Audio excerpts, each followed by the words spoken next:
Hey podcast listeners, this is Audrey Moore with Audrey Helps Actors, and this is episode number 5, and we are just going to do a quick episode today due to scheduling conflicts between me and Scott Victor Nelson, who is returning to talk about his decision whether or not he's going to quit or come back or choose another option. We have recorded the podcast. It's just going to take a lot of producing, so we'll do this quick episode of listener questions, and then we're going to do the episode with Scott next week. It's going to be a really great episode. It was such a great conversation. I promise you will be enlightened and inspired. Also, I wanted to give such big shouts out to everybody who commented on iTunes.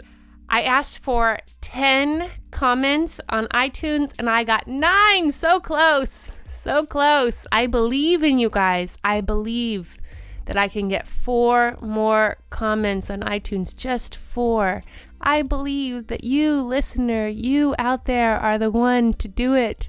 Just takes a few minutes and it helps us so much in the algorithm. So please, pretty please, just do it. Be the one.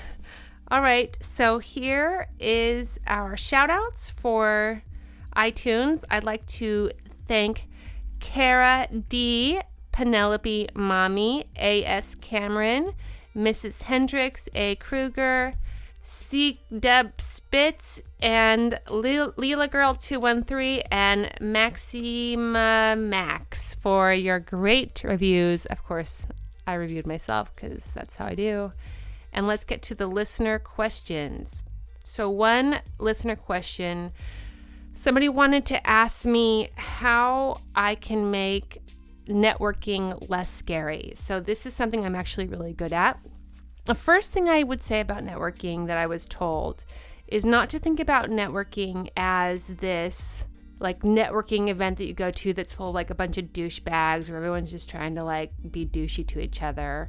Networking is any time that you see anyone in the business at all. So if you go to a play, if you see friends, anytime you're hanging out with anyone who is another actor or a writer or director or producer or even does music or ad agency or any of those sorts of things, that just increases your chances that when they're thinking about their next project, they're going to remember you. I can't tell you how many times Jesse has thought of casting one of his projects, and we've looked through our friends on Facebook to see who we thought would be great for a role.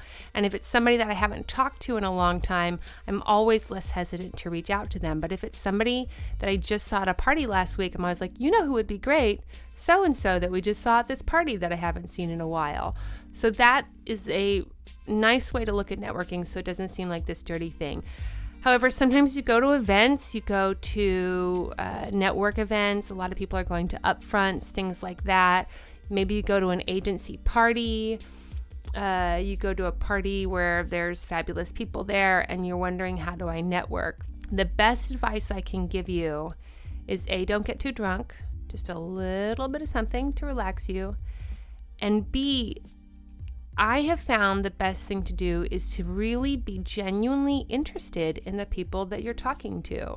I know that sounds super crazy, but I personally really love people. I think people are great. I find them interesting. That's part of what I love so much about acting. And I always love taking the opportunity to learn about another person because it helps me as an artist, it helps me as a creator to get another perspective, another point of view. And I work really hard to be very interested in them and who they are. I know it's sometimes hard if it's like a casting director. I know those conversations are always awkward. But another thing that helps me to think about it is if you think of somebody as having something that you want and the scales are uneven, so say it's a casting director who casts a show that you want to be on and you just feel like this lowly actor, just know from the casting director's perspective that you may be a lowly actor now, but next year you could book a show and have a role and you could be winning an Emmy. That's one of the great things about this business is that anything changes at any moment and you go from being nobody to somebody overnight. And just like you don't want to treat that casting director poorly because you don't know what that will lead to, they don't want to treat you poorly because a year from now, 5 years from now, they may have a project that you would be a really great score on as one of the lead characters, But because they've built a relationship with you over the last several years, they have an in with you and your people, and they may get you to do a role that otherwise you maybe wouldn't do for a little bit less money because you have a relationship with them. So it does work both ways. That's another way to make it less scary. I also say always talk about their dogs. Always works. Ask them about any vacations coming up. Really anything that you can do other than talk about acting in the business. Try to stay away from religion and politics, obviously, because you never know who is what or what is who. But anything that you're doing, any weddings that you have coming up, moving, talking about the neighborhoods, things like that, those are all really great neutral topics that people can start to go into. I'll always ask people if they're dating anyone, if they're married, things like that. And that's another way to sort of talk about something that's not related to acting. And I just really encourage you just to really be genuinely interested in them. Ask them questions. Here's the way to put it. Try to make it your job to make them feel comfortable instead of hoping that they will make you feel comfortable.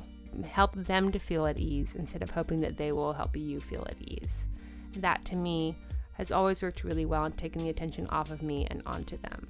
Then the next listener question I have is about taking your career to the next level.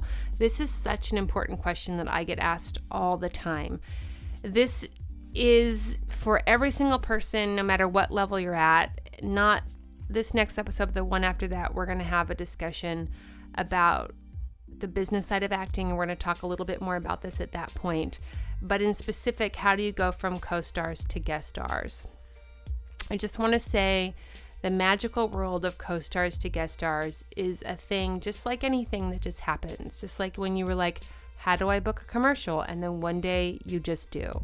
How do I book a co-star? And then one day you just do. And how do I book a guest star? And then one day you just do.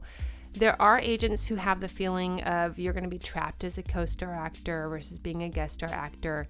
And a lot of people do have to come to the decision to stop taking co-star auditions. And that's something that you and your team are going to have to go through together.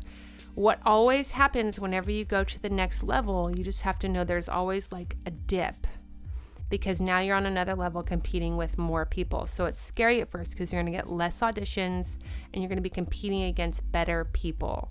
So when I moved from being a non-union commercial actor to being a union commercial actor, there was a dip for a second because I was now no longer competing against non-union talent. I was competing against union talent, many of which who'd been doing commercials, even though we were the same age, for the last 15 years of their lives. So I had new relationships to make, and I had to get a little bit better and become familiar with the clientele and the directors of the union commercials. So there was just a little bit of a gap, and you just have to go through that. And the same is true when you go from co-star acting to guest star acting. A co-star is a few lines. It's usually a cop or a waitress or a bartender or something like that. And the guest stars have more storytelling to them, a little bit more of an arc, a little more is required from you as far as the depth of your acting.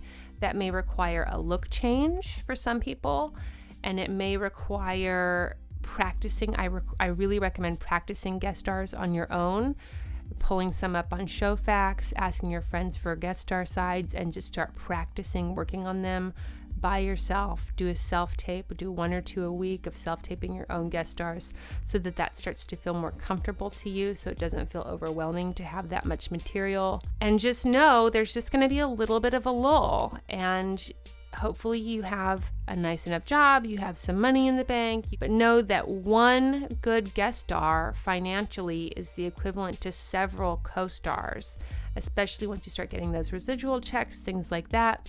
So it is worth the jump. And what you have to ask yourself is it okay for me to stay in this place forever, or do I want to move forward? Also know that a lot of co-stars become recurring. And there's plenty of stories of people who get co-star auditions, and those auditions become recurring roles, and then they become series regulars because they're so great and they're so happy. So it's really a personal choice that you have to make. I have plenty of friends who've had success in both choices. If you decide to go out for co-stars still, that's not going to be the end of your career. If you decide to stop doing co-stars, that's not going to be the end of your career. Just trust your instincts and go forward. All right, you guys, thank you so much. I hope that was helpful. Special thanks to the listeners who gave these questions. I'm just keeping it anonymous because all you bitches know each other and then you talk shit. So I'm going to keep all of your listener questions anonymous and keep them coming. You can email them to audreyhelpsactors@gmail.com. Again, that's audreyhelpsactors@gmail.com. Or you can tweet with the hashtag AHA question, singular, not plural. That's A as in Audrey, H as in helps, A as in actors, question, only one question, and I will answer your questions for you. Special thanks to everybody for being patient. I promise next week's episode is going to be so great. You're really going to love it, and I'm feeling better, so all my love to you guys. Don't forget your towel.